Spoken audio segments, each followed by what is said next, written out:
Hello friends, नमस्कार। स्वागत करती हूँ आपका अपने बिंदास अभी ब्लॉग चैनल में। फ्रेंड्स, काफ़ी ऐसी मैंने कंडीशंस देखी है कि इंटरव्यू में कुछ सिचुएशनल क्वेश्चंस इंटरव्यूअर पूछ लेते हैं, तो कभी कभी हम उनमें कंफ्यूज हो जाते हैं कि हमें इनका क्या आंसर देना है, कैसे तैयारी करनी है, क्या हो सकते हैं सिचुएशनल क्वेश्चन, कैसे बनते हैं, कैसे हम उनको जानेंगे। तो फ्रेंड्स, आज इसी टॉपिक पर ही मेरा एक छोटा सा वीडियो है। मैंने सोचा कि क्यों ना पहले एक जड़ पे बात कर ली जाए। सभी कहते हैं सिचुएशनल क्वेश्चन ये है। मैंने ये सोचा पहले जाने तो इसका मतलब क्या है और कैसे इससे प्रश्न बन सकते हैं और कैसे आप इन प्रश्नों का समाधान कर सकते हैं। तो फ्रेंड्स, देर न करते हुए मैं अपने वीडियो को फटाफट से स्टार्ट करती हूँ। आखिरकार ये सिचुएशनल क्वेश्चन है क्या, तो चलिए देखते हैं। हाँ, बहुत सारे आपको ये जानने को मिला होगा कि सिचुएशनल क्वेश्चन होते हैं पर आपको मैं ये बताने जा रही हूँ कि किस तरीके से बन सकते हैं प्रश्न, कैसे आप उनका समाधान कर सकते हैं और क्या मतलब है सिचुएशनल क्वेश्चंस का। तो चलिए फ्रेंड्स, स्टार्ट करती हूँ। तो फ्रेंड्स, यहाँ देखिए, मैंने बोर्ड पर कुछ जो मुझे महत्वपूर्ण पॉइंट्स लगे मैंने वो नोट डाउन किए हैं, क्योंकि कभी कभी हम भूल जाते हैं बोलते बोलते। तो हमने कहा क्यों ना यहाँ पे कुछ थोड़े से पॉइंट्स नोट किए हैं जिन पर हम छोटा सा लेकिन बेहतर डिस्कस करने की कोशिश करेंगे। तो पहले जान लेते हैं सिचुएशनल क्वेश्चंस क्या मतलब होता है, यानी कि स्थिति जन्य साक्षात्कार प्रश्न। ऐसी स्थिति जन्य जो हमें वहाँ पर सडनली उनके मुख से क्या प्रश्न निकल रहे हैं स्थिति के हिसाब से वो हमसे पुटअप करेंगे। तो यहाँ पर पहले इसका मतलब समझ लेते हैं। देखिए, यह प्रश्न आपको यह समझाने के लिए कहते हैं कि आप भविष्य में स्थितियों पर कैसे प्रतिक्रिया देंगे, यानी कि ये प्रश्न स्थितिजन्य कि या तो वर्तमान समय में या आपके साथ अगर इन फ्यूचर कोई ऐसी कंडीशंस बनती है, कोई ऐसी समस्या आपके सामने आती है, तो आप क्विकली कैसे इनका समाधान कर पाएंगे। तो इसके लिए दोस्तों आपको क्रिएटिव दिमाग रखना है अपना। क्रिएटिव से मतलब मैं ये कहूँ कि आपको चीज़ें इतनी क्लियर होनी चाहिए कि अगर ये कंडीशन, ये सिचुएशन मेरे सामने आ जाती है तो हम इससे ऐसे निपट सकते हैं। आगे देखेंगे हम, यानी कि भविष्य में स्थितियों पर कैसे प्रतिक्रिया देंगे, वो ये जानने की कोशिश करते हैं क्या आप इसके लिए सक्षम हैं या नहीं। प्रश्न कैसे हो सकते हैं इसमें, मैंने वो भी कोशिश की है कि कैसे प्रश्न इसमें बन सकते हैं। जैसे मान लीजिए आपकी क्लास में बड़े बच्चे हैं जो लगातार बातें किए जा रहे हैं। चलिए हम मान लेते हैं हमने पीजीटी क्लास ली और उसमें बड़े बच्चे मैच्योर्ड इतने हो जाते हैं। कुछ बच्चे ऐसे होते हैं वो टीचर को समझते हैं पर उनकी बात को सुनना नहीं चाहते। ये कंडीशन होती है, आप माने या ना माने, क्योंकि मैं इन चीज़ों को देखती हूँ और झेलती भी हूँ। तो यहाँ पर ये प्रश्न बहुत कॉमन है, लेकिन आप इस विषय में क्या कर सकते हैं ये आपके दिमाग के ऊपर है। तो यहाँ देखिए कि मान लीजिए आपकी क्लास में बड़े बच्चे हैं जो लगातार बातें किए जा रहे हैं, आपके बार बार मना करने पर आप क्या करेंगे उस कंडीशन में। तो फ्रेंड्स, मैंने ये क्वेश्चन यहाँ पर लिखा है। उम्मीद करती हूँ मैं ये आपसे कि आप इसके जवाब मुझे बेहतर से बेहतर देंगे कमेंट के माध्यम से। तो आपसे मेरी ये रिक्वेस्ट है कि जो क्वेश्चन मैंने मेंशन किए हैं आप अपने अमूल्य कमेंट के द्वारा जो जवाब है वो मुझे ज़रूर भेजिएगा, क्योंकि आपकी जानकारी भी काफ़ी बेहतर है। तो प्लीज़ कमेंट्स ज़रूर कीजिए इन प्रश्नों पर। तो ये था पहला प्रश्न। उसके बाद आप किसी बात पर अपने शिक्षक, आप किसी विद्यालय में कार्य कर रहे हैं और जाहिर सी बात है जब आप विद्यालय में कार्य करें तो शिक्षक सहकर्मी जो हमारे आसपास हो सभी फ्रेंड सर्कल टाइप का बन जाता है। शिक्षक सहकर्मी से असहमत हैं, आप कैसे संभालेंगे। कभी कभी होता है हमारा स्टाफ में बहुत अच्छा ग्रुप बना होता है, सबके साथ अंडरस्टैंडिंग भी होती है, लेकिन कहीं ना कहीं कुछ ऐसी बातें हो जाती हैं जिनसे हम असहमत होते हैं और कुछ कह भी नहीं पाते। उन स्थितियों में आप उनको कैसे संभालेंगे, खुद को कैसे प्रेजेंट करेंगे, उनकी बातों से जो आप असहमत हैं उनको कैसे मनवाएंगे कि मैं इन चीज़ों असहमत हूँ, आपको यहाँ पर ये सुधार करना चाहिए। तो ये आपको प्रतिक्रिया देनी है कि आप कैसे इस कंडीशन को संभालेंगे। अगला देख लेते हैं। मैंने यहाँ पे आपको उदाहरण के लिए 2 ही प्रश्न लिए हैं, बाकी क्या करें और क्या ना करें मैं अभी सब समझा दूंगी, पहले थोड़ा थोड़ा समझ लेते हैं और तो यहाँ पर हमने ये 2 क्वेश्चन आपको लिए क्लास से और आपके स्टाफ से ही कि आप इन स्थितियों में कॉमन है, लेकिन समझ सकते हैं आप इस तरह के प्रश्न बन सकते हैं। प्रश्न ऐसे भी बन जाएगा, आपकी क्लास में कोई बच्चा है, जैसे कोई सिगरेट का पैकेट लेकर आया है, सिगरेट का पैकेट लेके आया है, या कोई भी अननेसेसरी चीज़ लेके वो आया है क्लास में, या आ रहा है, अचानक आपकी नज़र उस पर पड़ जाती है, तो आपकी क्या प्रतिक्रिया होगी और आप स्थिति को कैसे संभालेंगे, ऐसे भी प्रश्न बन सकते हैं। तो क्या करें और क्या ना करें, यहाँ पर पहले कारण को, जो मेरा पॉइंट ऑफ व्यू है वो ये है फ्रेंड्स, जैसे मैंने ये कहा यहाँ पर प्रश्न मैं अपना जवाब देती हूँ, लेकिन उम्मीद करती हूँ कि आप लोग भी अपने कमेंट के माध्यम से बेहतर जवाब देंगे। तो यहाँ पर जैसे मैंने ये कहा कि यहाँ पर बच्चे लगातार बातें किए जा रहे हैं, मैं पहले क्लास में मैं बार बार मना कर रही हूँ, फिर भी कंटिन्यू बोले जा रहे हैं। उन बच्चों को ये लग रहा है कि मुझे नोटिस नहीं किया जा रहा है, कहीं ना कहीं टीचर उनको नोटिस नहीं करा, इसलिए वो कंटिन्यू बोले जा रहे हैं। लेकिन आप क्या करें, उनको नोटिस भी कर रहे हैं और मना भी कर रहे हैं।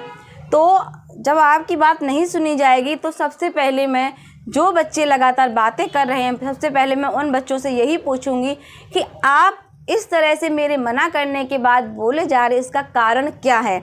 मैं पहले कारण को जानूंगी, जब मुझे उनका कारण पता चल जाएगा फिर मैं उनसे ही पूछूंगी, आपने कारण मुझे बता दिया, ये कारण है, क्या आपको लगता है इस तरह की हरकत यहाँ करनी चाहिए, एक शिक्षक आपको मना कर रहा है। तो उनके कारण जानने के बाद मैं उनसे 1-2 क्वेश्चन और करूँगी, वो उसी से निकलते चले जाएंगे। उसके बाद मैं उनकी जो समाधान है वो वहीं पे करूँगी। तो ये मेरा जवाब था। बाकी देखिए, आप किसी टीचर से, अपने शिक्षक सहकर्मी से असहमत हैं तो आप कमेंट्स में मुझे ज़रूर बताइएगा। तो पहले कारण को जानेंगे, मुझे ये लगता है कि जब भी कोई कंडीशन ऐसी बनती है, हम पहले उसके कारण को जानेंगे, फिर उसका समाधान खोजेंगे। पिछले अनुभवों का चिंतन करें। आपके जीवन में ऐसे काफ़ी सारे अनुभव होते हैं जो किसी न किसी कंडीशन से क्या कोरिलेट करते हैं। ये सच है कि कोई ना कोई ऐसे अनुभव होते हैं जो हमें अपने किसी न किसी सिचुएशंस को कोरिलेट करा देते हैं। तो आपके जो अनुभव अच्छे, खट्टे, मीठे जैसे भी रहे हैं, आप उनको कोरिलेट करके किसी भी समस्या को सॉर्ट आउट कर सकते हैं। फिर यहाँ पर है कि क्या ना करें, तो कभी भी अनुचित भाषा का प्रयोग बिल्कुल ना करें, चाहे आप स्कूल में हैं, चाहे आप स्टाफ रूम में हैं, ठीक है, विद्यालय के अंदर है, विद्यालय के बाहर है। एक शिक्षक का सबसे महत्वपूर्ण जो काम है वो पहले यही कि उसकी भाषा की जो प्रभावशीलता है वो कैसी होनी चाहिए, शुद्ध और उचित होनी चाहिए, और सरल और मीठी भी होनी चाहिए, न कि कड़वी। यानी कि अनुचित भाषा का प्रयोग बिल्कुल नहीं करेंगे। वहीं स्पष्टवादी रहें, सकारात्मक सोच रखें। यानी कि सकारात्मक सोच, थिंकिंग आपको बहुत आगे तक ले जा सकती है। ये प्रश्न इंटरव्यू में इस तरह से पूछे जाएंगे, ये जानने के लिए कि आप कितने सकारात्मक हैं, ठीक है, कितने पॉजिटिव है, कितने नेगेटिव हैं। यदि कहीं नेगेटिव में आपकी कुछ ऐसी बातें आ गई तो वो समझ जाएगा कि आप नेगेटिव पर्सन है। यदि आपने हर चीज़ को पॉजिटिव वे में, भले ही वो सिचुएशन आपकी गलत हो रही हो, लेकिन आप उसको पॉजिटिव वे में प्रेजेंट करेंगे तो वो समझ जाएगा कि आप कंडीशनों को संभालने वाले सिचुएशन से आप निपट सकते हो। मतलब लड़ाई झगड़ा ना करके आप प्यार से भी चीज़ों को निपटा सकते हो। तो हमें फ्रेंड्स, छोटी सी बात ये कि हमें जॉब लेनी है, जॉब के साथ साथ बच्चों का मानसिक और ओवरऑल डेवलपमेंट करना है। तो उसके लिए जाहिर सी बात हमें बच्चों के प्रति पॉजिटिव ही रहना है। वो गलतियां करते हैं तो उनको एक्सेप्ट करके, उनको गलतियों को पॉजिटिव वे में बदल करके सही कराना उन गलतियों को, ठीक है। तो यहाँ पर स्पष्टवादी रहें, आप जो अपनी बात को कह रहे हैं उस बात को पलटें नहीं। यदि इंटरव्यू ने आपसे प्रश्न किया कि चलिए बताइए कि बच्चे लगातार बातें कर रहे हैं, आपने पहले कहा कि हम कारण को जानेंगे, फिर आप कह देंगे नहीं नहीं हम बच्चों से ही पूछेंगे ऐसा क्यों कर रहे थे, तुम्हें नहीं करना चाहिए था, हम कुछ ऐसे इंस्ट्रक्शन देंगे। तो यहाँ पर कहने का मतलब ये कि आपने जो पहले अपना पॉइंट रखा, आप उसी पॉइंट को थोड़ा एक्सप्लेन कर दीजिए कि आप इसका समाधान इस तरीके से निकालेंगे। स्पष्टवादी रहना बेहद आवश्यक है, इंटरव्यू में ही नहीं, मेरे हिसाब से अपने जीवन में भी।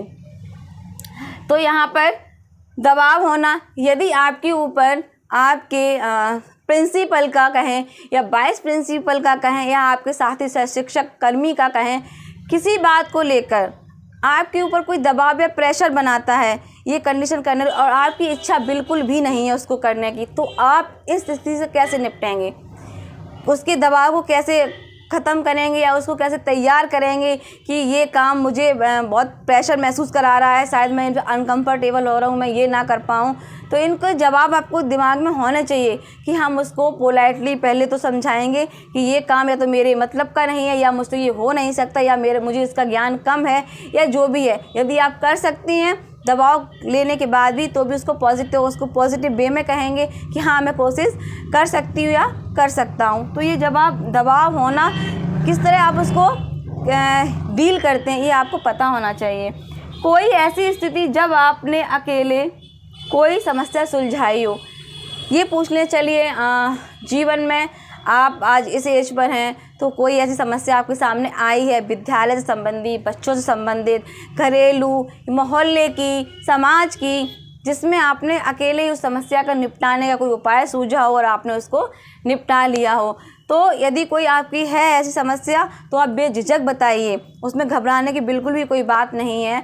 और अगर नहीं है तो आप पूरे कॉन्फिडेंस से कहिए, यदि मेरे फ्यूचर में या प्रेजेंट में या मेरे कार्यकाल के समय में ऐसी कोई सिचुएशन आती है, तो मैं उसको पॉजिटिव वे में और पूरा अच्छे से मैं इसको डील कर सकता हूँ, इतनी क्वालिटी मेरे अंदर है, मैं इस चीज़ को बहुत अच्छे से सॉर्ट आउट कर लूँगा।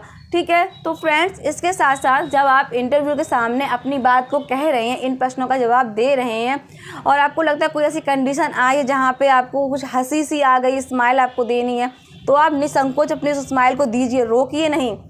आप जो हैं वही बनकर जाइए, ओवरलोडेड बनने की ज़रूरत बिल्कुल भी नहीं है, क्योंकि हम जो हैं वो हम जानते हैं। तो हमें ओवर बनावटी या वो ऐसे करा तो मैं भी ऐसे ही बन जाऊं, आप नहीं बन पाएंगे। आप यहाँ तो कर लेंगे, लेकिन जब आप किसी के सामने जाते हैं तो आपकी असलियत अपने आप सामने आती ही जाती, ना चाहते हुए भी। तो कोशिश करिए कि आप जो हैं वही रहें, उसी में आपकी सफलता का राज छुपा भी है। तो फ्रेंड्स, ये कुछ पॉइंट्स थे ऐसे जो मुझे ये लगा कि सिचुएशनल क्वेश्चंस कैसे बन सकते हैं बच्चों के ऊपर, आपके क्लासरूम के ऊपर, आपके स्टाफ रूम के ऊपर, आपके कार्यकाल के ऊपर, आपके कंडीशंस के ऊपर। बहुत सारे बच्चे कमज़ोर हैं आपकी क्लास में, तो आप 10 बच्चे कमज़ोर हैं और 20 बच्चे बहुत ज़्यादा होशियार हैं, तो इन बच्चों का आपस में सामंजस्य आप कैसे बिठाएंगी? ये महत्वपूर्ण प्रश्न है कुछ ऐसे। तो इनके ये कहते हैं सिचुएशनल क्वेश्चन, यानी कि स्थितिजन्य। ये प्रश्न इसीलिए पूछे जाते हैं कि आप कितना वर्तमान में, कितना भविष्य में इन प्रश्नों से, इन स्थितियों से निपट सकते हैं। तो फ्रेंड्स, यही थी कुछ महत्वपूर्ण जानकारी जो मुझे लगा कि ना आपको दे देनी चाहिए, कि पहले हम समझ तो लें इनका मतलब क्या होता है, कि भविष्य में जो स्थितियाँ हैं, इस पर आप कैसे अपनी प्रतिक्रिया देंगे। तो जाहिर सी बात है, हर कोई पॉजिटिव ही सुनना चाहता है, कोई नेगेटिव कभी नहीं सुनना चाहेगा। तो सकारात्मक रहिए, ऊर्जावान रहिए। तो ज़्यादा ना कुछ कहते हुए बस आप लोग एक काम करिए, वीडियो को लाइक ज़रूर कीजिए और चैनल को सब्सक्राइब कीजिए। अच्छा लगे वीडियो तो शेयर ज़रूर कीजिए। धन्यवाद।